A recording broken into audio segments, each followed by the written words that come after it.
Hi friends, welcome to Shanu Soumi cooking. இன்னைக்கு பார்த்தீங்கன்னா நம்ம செலவுகளை குறைச்சி சேமிப்பது எப்படின்றது தான் பார்க்க போகிறோம். நமக்கு என்னதான் சேவிங்ஸ் பண்ணணுன்ற எண்ணம் இருந்தாலும் பார்த்தீங்கன்னா நம்மளை மீறியே ஒரு சில செலவுகள்லாம் நம்ம பண்ணிடுவோம். ஸோ அந்த மாதிரி செலவுகள்லாம் எப்படி குறைக்கலான்றது தான் நம்ம இப்போ பார்க்க போகிறோம். அதுக்கு முன்னாடி நம்ம சேனல் உங்களுக்கு பிடிச்சிருந்தா ஃபுல்லாக பார்த்துட்டு சப்ஸ்கிரைப் பண்ணுங்கள். ரொம்ப பிடிச்சிருந்தா லைக் ஷேர் பண்ணுங்கள். இப்போது நம்ம செலவுகளை குறைச்சி சேமிப்பது எப்படின்னு பார்க்கலாம். சேமிப்பு எப்படின்றதுல நம்ம முதல் விஷயமா பார்க்க போகிறது ஹோல்சேல் கடையில் மளிகை பொருட்கள் வாங்குறது தாங்க. நம்ம மொத்த கடையில் மளிகை பொருட்கள் வாங்கும்போது நமக்கு நிறைய காசு மிச்சமாகும். இதே நீங்கள் லோக்கலில் வீட்டுக்கு பக்கத்தில் இருக்க கடையில் நான் வாங்குகிறேன் அப்படின்னு வாங்கும்போது நமக்கு பார்த்தீங்கன்னா ஒரு 300-400 ரூபாய் கூட தாங்க வரும். எப்போது நம்ம வீட்டுக்கு பக்கத்தில் ஒரு கடை இருக்குது, நம்ம ஈஸியாக வாங்கிக்கலாம்னு நினச்சி வாங்குவோம்.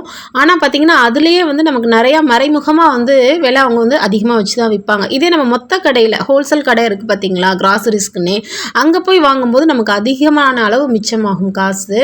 ஏன்னா மொத்த கடைகள் அவங்க ஒரு ரேட் வச்சு விற்பாங்க.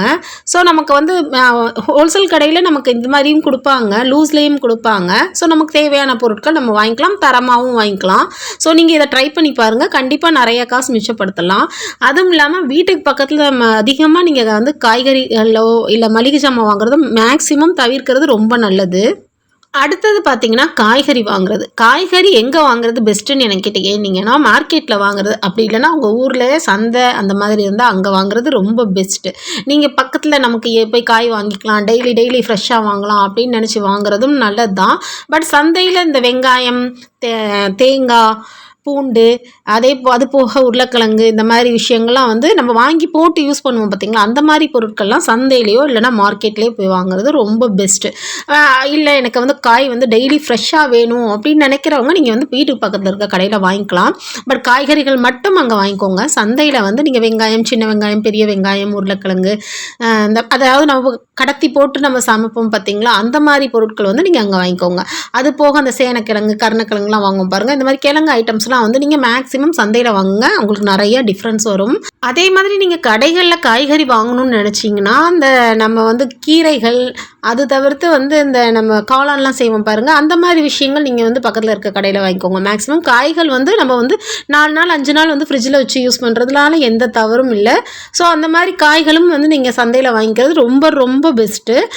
காய்களை நம்ம ஃப்ரிட்ஜில் கட் பண்ணி வச்சு யூஸ் பண்ணுறது தான் நமக்கு ஹெல்த்துக்கு பாதிப்பே தவிர காய்கறிகளை ஃப்ரிட்ஜில் வாங்கி வச்சு சமைக்கிறதுனால நமக்கு எந்த ஒரு பாதிப்பும் கிடையாது. ஸோ அதனால் நம்ம தைரியமாக தாராளமாக சந்தையில் காய்கறிகள் வாங்கிக்கிறது ரொம்ப நல்லது. அடுத்தது பார்த்திங்கன்னா நம்ம தின்பண்டங்கள் அதிகமாக கடையில் வாங்குவோம். ஸோ அது நமக்கு ஹெல்த்துக்கும் நல்லது கிடையாது, விலையும் கூடத்தான் இருக்கும். ஸோ அதுக்கு நம்ம பெஸ்ட் என்னென்னா நம்ம வீட்டில் செஞ்சு கொடுக்குறது. ரொம்ப கிரேவிங்ஸாக இருக்குது, பிள்ளைங்க ரொம்ப விருப்பப்பட்டு கேட்குறாங்க, தவிர்க்க முடியலன்ற பட்சத்தில் நீங்கள் வாங்கி கொடுக்குறது தவறு இல்லை. ஸோ அதே ரெகுலராக நீங்கள் பிள்ளைங்களுக்கு கடையில் நீங்கள் வாங்கி கொடுக்குறத தவிர்த்துட்டு நீங்கள் வீட்டில் மேக்ஸிமம் என்னென்ன உங்களால் செய்ய முடியுமோ அதெல்லாம் செஞ்சு கொடுக்குறது ரொம்ப நல்லது. இன்னொரு விஷயம், நமக்கு காசும் சேவ் ஆகும். ஸோ இதை ட்ரை பண்ணி பாருங்கள்.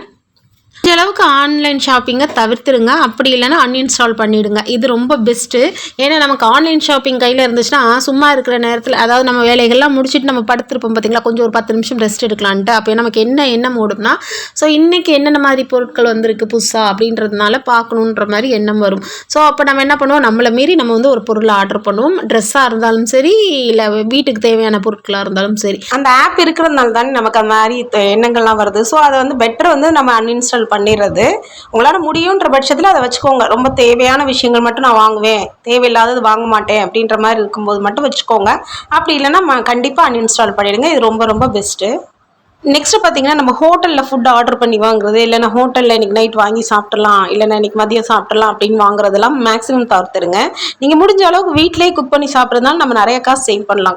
கடைகளில் ஹோட்டலில் வாங்குறதுக்கும் நம்ம வீட்டில் செய்கிறதுக்குமே நிறைய காசை நம்ம மிச்சப்படுத்தலாம். அதுவும் இல்லாமல் ரொம்ப ஹெல்த்தியானதும் கூட. நம்ம வீட்டில் நல்லா பார்த்து ஹைஜீனிக்காக நம்ம குக் பண்ணுவோம். ஹோட்டலில் எந்த அளவுக்கு ஹைஜீனிக் இருக்குதுன்னு தெரியாது.